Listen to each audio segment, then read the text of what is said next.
Hugo Leichtentritt was born in Poland in 1874. He emigrated to the United States as a teenager, settling in Somerville, Massachusetts. He entered Harvard University at age 16, and upon graduation moved to Berlin for further study. He spent several years in a conservatory before earning his doctorate in Musikwissenschaft at what is now the Humboldt University of Berlin in 1901. Leichtentritt taught at the now-defunct Klindworth-Scharwenka Conservatory until he fled Germany in 1933. Returning to New England, he taught at Harvard until his retirement in 1940 and remained in Cambridge until he passed away in 1951 at the age of 77. Leichtentritt was trained as a musicologist and is perhaps best known for a music history textbook and numerous studies in early music. He also had a strong interest in contemporary music, writing a brief monograph about his friend, the composer Ferruccio Busoni. Today, however, I'd like to examine his music theoretical work. Leichtentritt wrote in 1919 that he had left his conservatory training, quote, with little enthusiasm for academic methods, and since I have been my own teacher in practical musical composition. His treatise, Musical Form, seems to have partially been the result of that training. The book was initially published in German in 1911 as a short guide to phrase structure, variation forms, the rondo, the sonata, the various dance, contrapuntal, and vocal forms. Musical Form was then revised in 1921 and 27 before eventually being translated into English shortly before his death in 1951. Table 1 summarizes the book's revision history. The most important thing to understand from this table is that the later editions of the book incorporated several new analyses, including Arnold Schoenberg's Opus 11 and Opus 19 piano pieces, which will be our focus today. Leichtentritt argues that these famous piano collections can be heard as tonal compositions which have had their tonality obscured in various ways.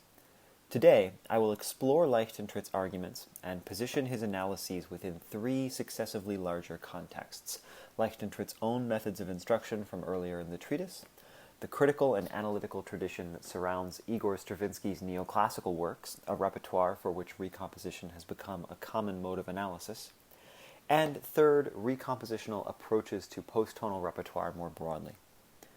One of the central tenets of Leichtentritt's musical form is his conviction that composition cannot be taught directly, but must instead be learned through study and imitation.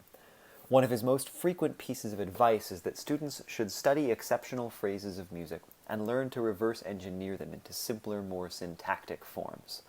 This becomes one of the primary methods of instruction in musical form. Leichtentritt proposes an extensive series of simplified prototypes for the music of famous composers. Through such prototypes, he examines technical matters such as the symmetry of phrase rhythm, techniques of phrase expansion, and the relationship between harmony and meter. In doing so, Leichtentritt positions himself within a long and varied tradition that spans from Heinrich Christoph Koch's Versuch and Antoine Reicha's Traité de Mélodie to the writings of more modern theorists like Cooper and Meyer and William Rothstein, all of whom rely on phrase recomposition in various ways, whether to simplify extra-syntactic examples or to combinatorially tabulate alternate ways of elaborating a given phrase. Leichtentritt also uses recomposition to meditate on aesthetic values, contrasting the compositions of famous composers with his own simplifications, which, in a trope common to music theoretical criticism, he inevitably declares to be a pale imitation of the aesthetically exceptional original. The page from Musical Form, reproduced as Figure 1, provides a representative example. He cites the minuet from Haydn's Emperor Quartet as an example of phrase extension by interpolated material, and excavates a more conventional 8-measure periodic structure in the recomposition below. That prototypical phrase, however, is derided. By comparison, quote, how much finer an impression is produced by Haydn's irregular version is immediately made manifest, by comparison. In Musical Form's final chapter, Leichtentritt attempts to make two closely related but distinct arguments about Schoenberg's music. In some cases, he argues that Schoenberg's music is tonal, and that listeners simply need to be taught how to hear it. In other arguments, he seems to say that Schoenberg's music is based on tonal models, and that those models have been intentionally obscured. These arguments are, as we will see later, two sides of the same coin: a focus on the listener's perception, and a focus on the work's structure and compositional process. And these two sides form a useful heuristic for analyzing various approaches to 20th century music. Echoing the method used throughout the treatise, Leichtentritt employs a variety of recompositional strategies in his analyses of Schoenberg's Opus 11 and Opus 19. First, he points out that Schoenberg often displaces stepwise motion, whether found in figuration or in prominent melodies, into various octaves, creating dramatic contours that leap across the piano. Figure 2, for instance, demonstrates his reduction of a keyboard-spanning figure from measure 12 of Opus 11, number 1. Leichtentritt also describes many of Schoenberg's sonorities as intentional obfuscations of otherwise tonally comprehensible melodies and harmonies. Of these two elements, Leichtentritt argues that melody is the more significant. Schoenberg's melodies are fundamentally tonal, he says, having been, quote, constructed according to the best traditional maxims of the art, and merely broken up through complicated rhythms, unexpected leaps of register, and chromatic alterations. We will see his best example of this in a moment. Their atonality is falsely alleged by the harmonies that surround them. Quote, one should not allow oneself to be bluffed by these curious chords, apparently not belonging to any key at all. One should take pains, rather, to understand the tonality of the main melody. Next, Leichtentritt speaks of chords that have been withheld or otherwise omitted. Schoenberg, he writes, is fond of cutting phrases off at the midpoint, leaving off their anticipated cadences. Again, we will see this argument in action momentarily. But perhaps the most striking theoretical contribution in Leichtentritt's analysis is a novel theory of polytonal relationships based on the idea of absent resolutions. Leichtentritt's use of the word polytonality is an unusual one. Rather than speaking of two keys existing simultaneously, he describes a way to relate two unrelated harmonies by means of an unheard mediating resolution. He proposes a simple guideline, his chief principle of polytonal harmony. Quote, two chords, consisting of any intervals whatsoever, which can be resolved into a common third chord, harmonize together. In the example pictured in figure 3, he proposes that the left hand's trichord G, A-flat, D-flat, and the right hand's B-flat, F, C are meant to be heard as separate harmonies. While they are dissonant with one another, they are related in Leichtentritt's analysis by a proposed mutual connection to an absent D minor triad, which he says is the tonic of the passage. Having reviewed the analytical tools developed by Leichtentritt, let us examine his account of the final movement of Opus 19. This brief, sehr langsam movement unfolds as a series of widely spaced but often registrally overlapping chords. Leichtentritt's analysis centers on two arguments. First, he extracts a linear melody from those chords, which he exposes both through tonal normalization and by freely selecting notes from inner voices. Second, he applies his unusual theory of polytonality in order to discuss the movement's harmony. Figure 4 reproduces Leichtentritt's proposed melodic line for the movement. He writes, quote, putting the melody into one plane and making its logical coherence still clearer by a few enharmonic changes, one might present the following condensed version. Every musician will see at a glance that it is sheer nonsense to call this atonal. It is written in pure and simple E major, and is not in the least startling or novel.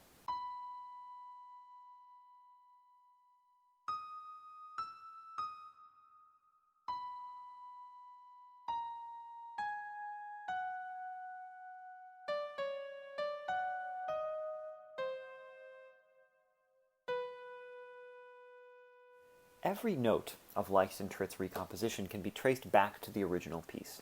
Figure 5 derives this condensed version from Schoenberg's original, tracking the changes Leichtentritt made to register, spelling, and even phrase structure. Leichtentritt's melodic reduction begins by selecting salient notes from the texture. His melody is often, but not always, constructed from the highest note being played in Schoenberg's lilting trichords. Sometimes, as in measure 3 and measures 5 through 7, he selects the moving lines. Next, he enharmonically respells notes so that they seem more at home in E major. E flat becomes D sharp in measure 7.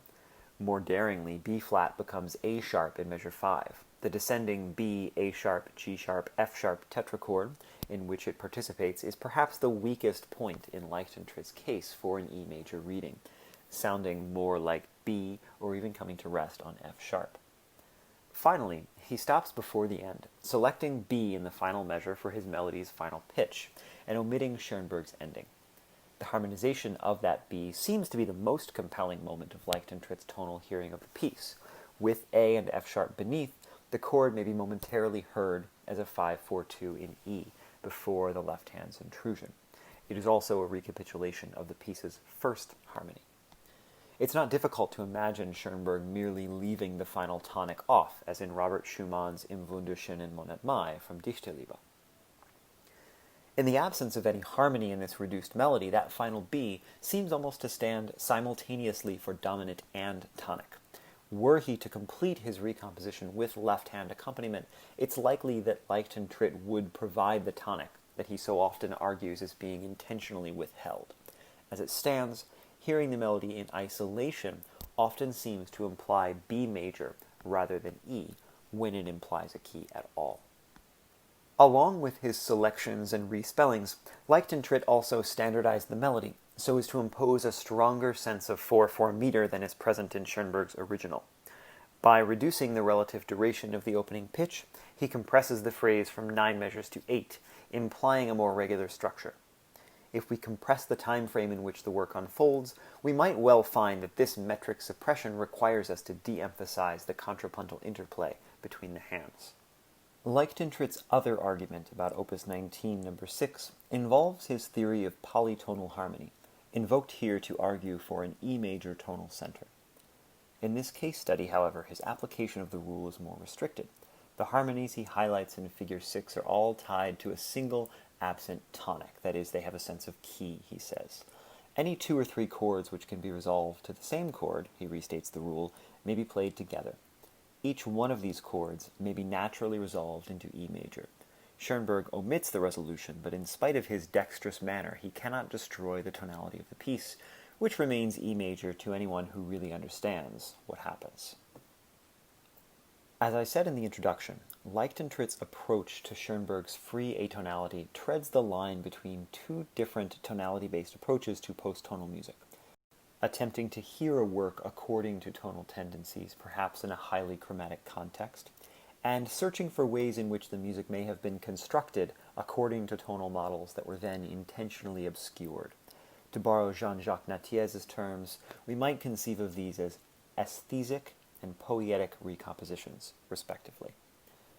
While we encounter both approaches in the analysis of 20th century music writ large, these modes of analysis do not seem equally likely to be applied to any given subset of that repertoire. That is, they associate themselves with certain composers. I'd like to spend the last few moments of my talk surveying how and when these arguments tend to appear. One argument for tonal listening comes from Steve Larson, who analyzed the second song of Schoenberg's Book of the Hanging Gardens by using Schenkerian analysis to provide an ever more detailed series of tonal frames for the song. Working from a D minor background through successively more detailed and dissonant layers, often contextualized in terms of harmonic phenomena discussed by Schoenberg in his 1911 Harmonielehre, Larson ultimately derives the musical surface of the song. In his analysis, he is specifically interested in the listener's perception of tonality in a song, bracketing off the question of Schoenberg's compositional intention. His examples, he writes, quote, provide a way of experiencing atonality and ambiguity within a framework of tonal function. The experience is more vivid if the examples proceed from background to foreground. On the other side of the aesthetic-poietic axis, the locus classicus for recompositional analyses of musical structure is Schoenberg's oft-cited historiographical opposite, Igor Stravinsky, whose works attracted their first tonal recomposition from a most unlikely source, Heinrich Schenker. Schenker briefly addressed Stravinsky's piano concerto in further consideration of the Ohrlinie II in Die Meisterwerk Volume 2 from 1926. Schenker's description drips with sarcasm. Quote, these bars are written in succession, as is normal in music. Thus, I must believe that this succession signified a cohesive whole to the composer. Such cohesion, for Schenker, derives only from the linear progressions that he represents in his diagrams, and he finds precious few of those in the piano concerto. Figure 7 shows Schenker's attempt to demonstrate a tonal prototype that Stravinsky, in familiar language, quote, may have had in mind. Schenker's analysis leads to an uncompromising, if predictable, conclusion. Quote, Stravinsky's way of writing is altogether bad, inartistic, and unmusical.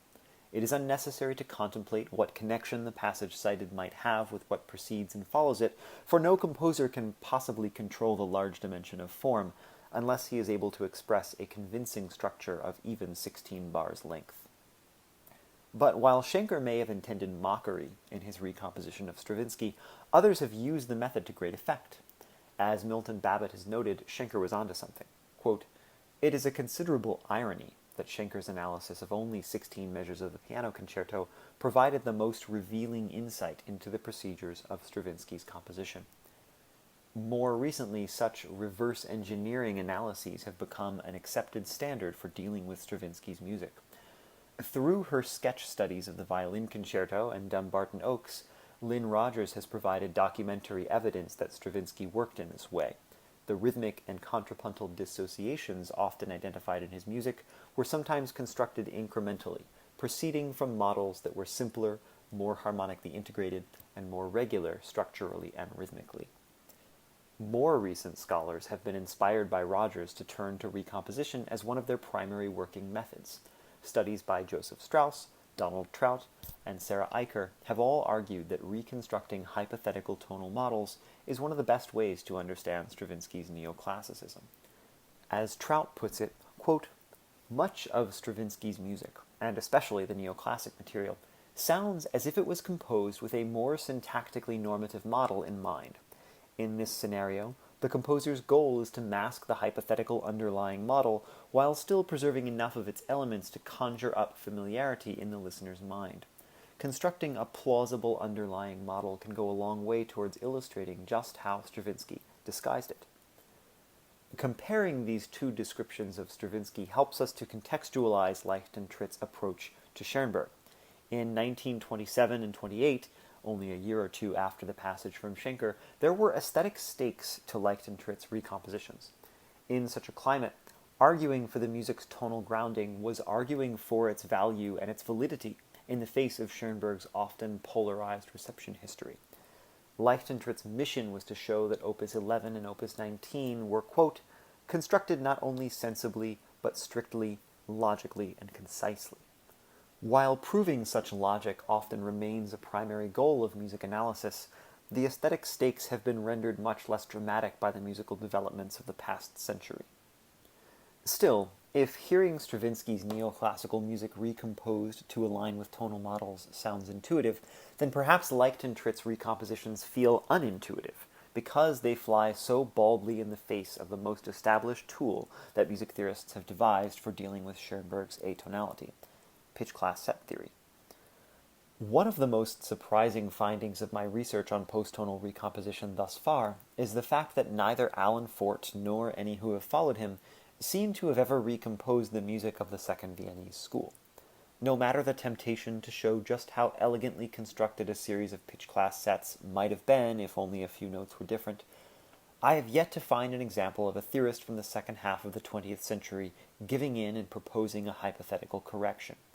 Even in 12-tone music, where one might easily imagine completing a fragmentary row, there seem to be no analyses by recomposition. The sole potential example I've located is an appendix to a 1975 essay by Christopher Wintle, which deals with a short early work of Webern's, the third selection from the Opus 11 Kleinstücke in 1914, shown in Figure 8.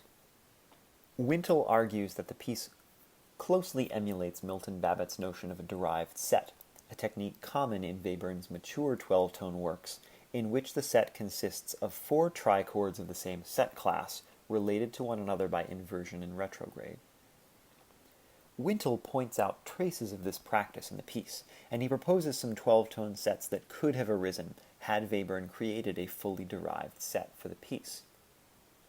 At the end of the paper, Wintle offers a musical postlude, writing simply, "As an appendix to this paper, I am offering my own recomposition of the cello-piano piece." His version is shown with annotations in Figure 9. I won't say much about it, but I will note that while he incorporates numerous features from Webern's original, one thing he does not include is a realization of the latent trichords and 12-tone rows that he identified in the essay. If anything, Wintel's recomposition is a creative exercise rather than a music theoretical one. He has rearranged the materials that Webern actually used, rather than the hypothetical 12-tone resources that are the essay's primary topic. In Leichtentritt's account of Schoenberg, then, we find an important precursor to more recent compositional analyses, as well as a potential explanation for the relative scarcity of recompositions based on perception. It would seem that contemporary scholars gladly employ poietic recomposition to analyze Stravinsky, thanks to abundant oral and historical evidence. But aesthetic recompositions have fallen badly out of style, and it seems that with regards to the Second Viennese school, even poietic recompositions are taboo. Perhaps this is because, given the scientific and mathematical style of post-tonal discourse inaugurated by Fort and especially by Babbitt, such recomposition might be seen as tampering with the evidence. Perhaps there is a binary opposition involved, in that deciding to employ 12-tone theory or pitch class set theory leads to the occlusion of any tonal implications for recomposition. Or perhaps there is such reverence for the canon that in 20th and 21st century music theory we shy away from tampering with our musical monuments. But as music theory seeks urgently to broaden its repertoire and rethink its relationship to the musical canon, I think we would do well to take one lesson from Leichtentritt, Larson, and others. To feel free to dive right in, push some notes around, and see what new and unexpected things we can hear. Thank you.